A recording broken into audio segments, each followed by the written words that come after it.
Hello everyone, welcome to IAS Origin. This is Anubhav Dipani, faculty at IAS Origin. आपकी एक छोटी सी गलती कभी कभी इतना बड़ा नतीजा या परिणाम आपको दे सकती है कि शायद आपकी जिंदगी तो क्या, पूरी की पूरी दुनिया भी तबाह हो सकती है। और इस चीज का बेस्ट एग्जाम्पल आपको वर्ल्ड वॉर वन में देखने को मिलता है। ऑस्ट्रिया हंगेरियन एम्पायर के फ्यूचर किंग और उनकी वाइफ का जब असैसिनेशन किया गया था सर्बिया के एक्सट्रीमिस्ट ग्रुप ब्लैक हैंड के द्वारा, वो एक छोटा सा इंसिडेंट वर्ल्ड वॉर वन का इमीडिएट कॉज बना था।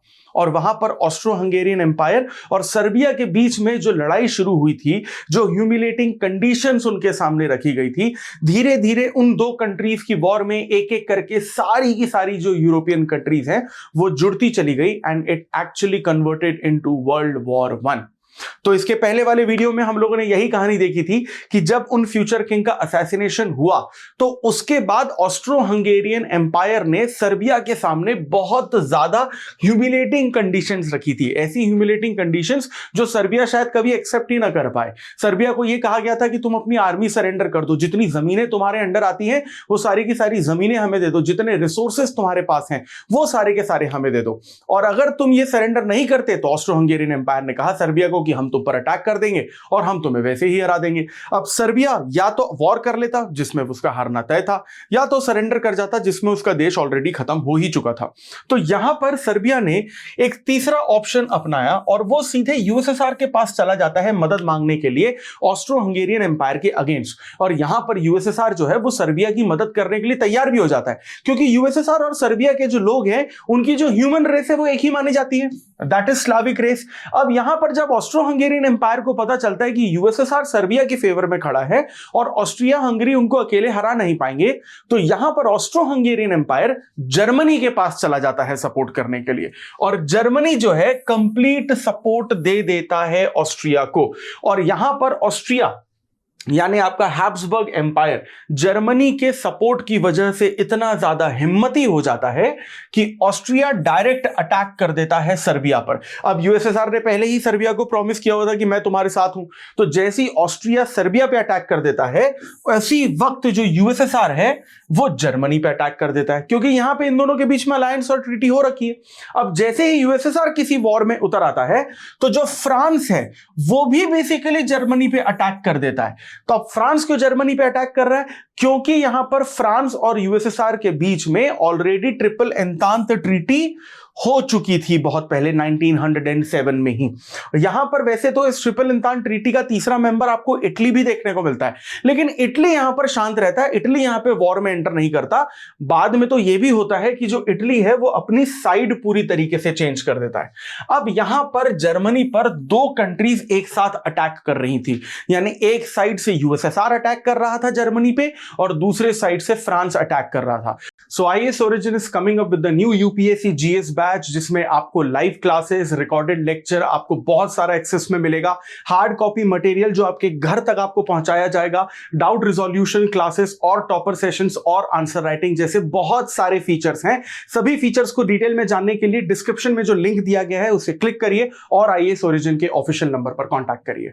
तो जर्मनी को पता था कि उसे दोनों साइड के अटैक को झेलना है, तो जर्मनी ने अपनी आर्मी को दो पार्ट्स में डिवाइड कर दिया। एक पार्ट उसने ईस्टर्न साइड में भेज दिया यानी कि यूएसएसआर की तरफ, और जर्मनी ईस्टर्न साइड जाकर यूएसएसआर की आर्मी को उस वर्ल्ड वॉर वन की एक बैटल में हरा देती है।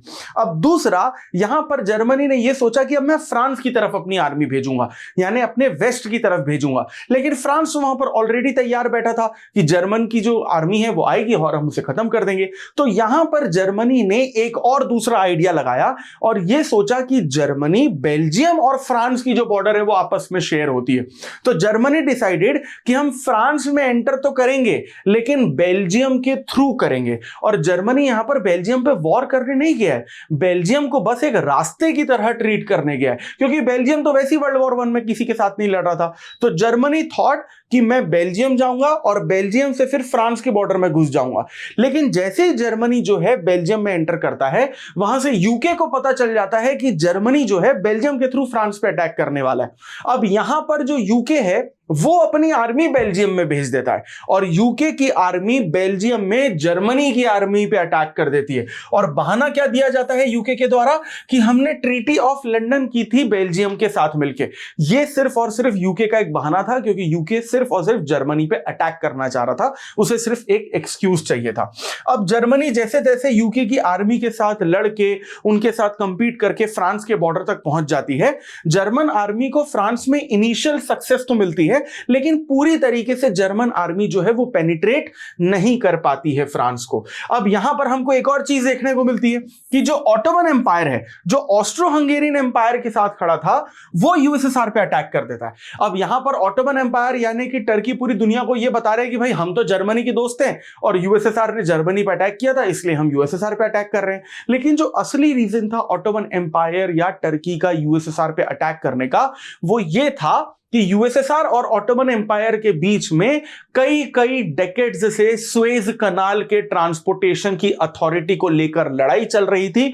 और यहां पर टर्की ने यह सोचा था कि अगर हम यूएसएसआर को हरा देते हैं तो पूरा का पूरा ब्लैक सी और पूरी की पूरी जो सुएज कनाल है वो पूरी तरीके से टर्की के अंडर आ जाएगी and this empire will become richer. अब यहां पर फ्रांस और जर्मनी का जो बैटल चलता है, जो बेसिकली जर्मनी ने बेल्जियम के थ्रू एंटर किया था फ्रांस में, उसे हम लोग फ्रांस जर्मन फ्रंट के नाम से जानते हैं। अब ये जो पूरी बैटल है फ्रांस और जर्मनी के बीच में लगभग 3 साल तक चलती है। 1914 से लेकर 1917 तक चलती है। इसमें होता क्या है कि सबसे पहले वॉर ट्रेंचेस बना दी जाती हैं। आप प्लीज इमेजिन करिए कि मान लीजिए कि ये वो एक बैटल ग्राउंड है और यहां पर जर्मन आर्मी है, यहां पर फ्रांस आर्मी है और यहां पर जमीन में ऐसे एक ओपन सुरंग बना दी जाती है। आपने बहुत सारी वॉर वाली फिल्मों में देखोगी, स्पेशली वो बॉर्डर फिल्म जो सनी देओल की थी उसमें आपने देखा ही होगा कि यहां पर एक ओपन सुरंग बना दी जाती है और यहां पर आर्मी के जो पर्सन्स हैं वो छुप कर बैठे होते हैं और सिर्फ अपनी बंदूकें उस जमीन से बाहर निकाल के गोलियां मारते हैं। तो इस तरीके से ये वॉर ट्रेंचेस बना दी गई थी। सबको लगा था कि महीने 2 महीने कुछ हफ्ते की बात होगी, लेकिन ये जो जर्मन फ्रांस वॉर फ्रंट है वो करीबन आपका नहीं करके 3 साल तक चला जाता है। हॉरिबल कंडीशंस में वहां पे जो आर्मी पर्सन है वो रहते हैं, पूरी इनह्यूमन कंडीशंस थी, हाइजीन का कोई ख्याल नहीं था। वो वहीं पे सो रहे हैं, वहीं पे वॉशरूम यूज कर रहे हैं, वहीं पे खाना बना रहे हैं, वहीं पे खाना खा रहे हैं, सारी की सारी चीजें वहीं पर हो रही थी। हाइजीन की वजह से वहां पे 80,000 से ज्यादा जो मिलिट्री पर्सन है वो मारे जाते हैं। और धीरे धीरे ये जो बेसिकली वर्ल्ड वॉर 1 है आपका, ये ग्लोबल वॉर में तब तब्दील हो जाता है जब ये सारी की सारी यूरोपियन कंट्रीज ये डिसाइड करती हैं कि हम यूरोप में ही एक दूसरे पे अटैक नहीं करेंगे। इन यूरोपियन कंट्रीज ने डिसाइड किया कि जिस दूसरी यूरोपियन कंट्री से मैं लड़ रहा हूं वर्ल्ड वॉर 1 में, इसकी अफ्रीका और एशिया में कॉलोनीज भी तो हैं, तो एक काम करते हैं, यूरोप में तो हम इनसे लड़ेंगे, लेकिन इनकी अफ्रीका और एशिया की जो कॉलोनीज है वहां पर भी जाकर हम अटैक करेंगे और वहां पर भी जाकर इनकी आर्मीज को हम हरा के आएंगे। एग्जाम्पल के तौर पे यूके और यूएसएसआर जो है वो टोगो, तंजानिया और कैमरून, ये तीनों कंट्रीज पे अटैक कर देती है अफ्रीका में जो जर्मनी की कॉलोनीज थी। और वहीं पर जो जापान है वो इस वर्ल्ड वॉर 1 में यूके को ज्वाइन कर लेता है और जर्मनी की जो टेरिटरीज थी पैसिफिक आइलैंड्स में, जिसको हम लोग माइक्रोनेशिया आइलैंड्स के नाम से जानते हैं, उन पर भी अटैक ये कर देते हैं। अब उसके बाद यहां पर नेवल वॉर भी एक तरीके से यहां पर शुरू हो जाती है। नेवल वॉर मतलब जर्मन सबमरीन्स। जर्मनी ने सबसे पहले सबमरीन्स का इन्वेंशन किया था जिसे यू बोट्स के नाम से जाना जाता था। अब ये सारी की सारी कंट्रीज एक दूसरे के साथ लड़ रही है, लेकिन देखने वाली बात यह है कि अब तक हम लोगों ने यूएसए का नाम कहीं पर भी नहीं लिया। यूएसए एक्चुअली 1914 से लेकर 1917 तक सिर्फ और सिर्फ इस वर्ल्ड वॉर 1 को एंजॉय कर रहा था, क्योंकि जो दोनों अलग अलग पार्टीज या ग्रुप वर्ल्ड वॉर कर रहे थे आपस में, यूएसए इन दोनों साइड की कंट्रीज को दवाइयां या हथियार या पैसे ये सिर्फ सप्लाई कर रहा था। यूएसए बस ये चाह रहा था कि वर्ल्ड वॉर 1 चलता रहे और दोनों कंट्रीज आपस में लड़ती रहे, मुझसे रॉ मटेरियल और सामान खरीदती रहे, बाकी पूरी दुनिया खत्म हो जाए और मैं अमीर बनता रहूं। इसीलिए 1970 तक यूएसए का हमको कोई भी इंटरफेरेंस जो है या इन्वॉल्वमेंट वर्ल्ड वॉर 1 में नहीं देखने को मिलता। लेकिन कुछ ऐसे इंसिडेंट होते हैं 1917 तक जिसकी वजह से यूएसए को वर्ल्ड वॉर 1 में कहीं ना कहीं एंट्री करनी पड़ती है। प्रॉब्लम यह होती है कि 1915 में इस वर्ल्ड वॉर 1 के चक्कर में कुछ दूसरी कंट्रीज यूएसए की कुछ शिप्स हैं उनको अटैक कर देती है और यहां पर जो जो जर्मनी है वो मैक्सिको को ये कहता है कि तुम यूएसए पे अटैक कर दो, क्योंकि आज नहीं तो कल नहीं तो परसों यूएसए वर्ल्ड वॉर 1 में आएगा ही आएगा। तो जर्मनी ने मैक्सिको को लालच दिया कि तुम यूएसए पे अटैक करो, मैं तुम्हारी मदद करूंगा यूएसए पे अटैक करने के लिए, और अगर तुम यूएसए को जीत जाते हो तो उसकी जमीन तुम रख लेना। अब यह बात जैसे ही यूएसए को पता चलती है, उस टाइम के यूएसए के प्रेसिडेंट वुड्रो विल्सन ये डिसाइड करते हैं, पार्लियामेंट में रेजोल्यूशन लेकर आते हैं कि भाई हम वर्ल्ड वॉर 1 में एंट्री करेंगे, और 14 पॉइंट्स गाइडलाइंस के साथ ये रेजोल्यूशन पास होता है और कहा जाता है कि अब वर्ल्ड वॉर 1 में बेसिकली एंट्री करवाई जाएगी यूएसए की। अब यहां पर 1918 तक 1980 तक ऐसा होता है कि जितनी भी अलाइड आर्मीज हैं यूएसए के साथ मिलकर, वो पूरे के पूरे चारों तरफ से बेसिकली दूसरी कंट्रीज को यहां पर पुश करना शुरू करती हैं, जैसे बाल्कन्स, इटली, मिडिल ईस्ट और जर्मनी का जो वेस्टर्न बॉर्डर था, जिसे हम लोग वेस्टर्न फ्रंट के नाम से जानते हैं। ये इस तरीके से बेसिकली जर्मनी और दूसरी कंट्रीज को हराना शुरू करती हैं। फाइनली 11 नवंबर 1918 को जो जर्मनी है वो आर्मिस्टिस यानी कि बेसिकली सरेंडर और सीज फायर अग्रीमेंट जो है वो साइन कर लेता है। अब इसके बाद हमें एक ट्रीटी ऑफ वर्साइल भी देखने को मिलता है जो 28 जून 1919 को होती है, और इसमें ट्रीटी ऑफ वर्साइल में इस तरीके की कौन सी चीजें बेसिकली कही जाती हैं जिसकी वजह से जर्मनी को बहुत ज्यादा नुकसान होता है। ये ट्रीटी ऑफ वर्साइल कहीं ना कहीं आगे चलकर आपके वर्ल्ड वॉर 2 का एक बहुत बड़ा कारण भी बनती है। क्यों जर्मनी को इतना ज्यादा ह्यूमिलिएट किया गया, क्यों रेपरेशंस लगाए गए जर्मनी पे, इतनी ऐसी कौन सी वर्ल्ड वॉर 1 में मजबूरी थी कि यूरोप की बहुत सारी कंट्रीज को छोटी छोटी कंट्रीज में तोड़ दिया गया।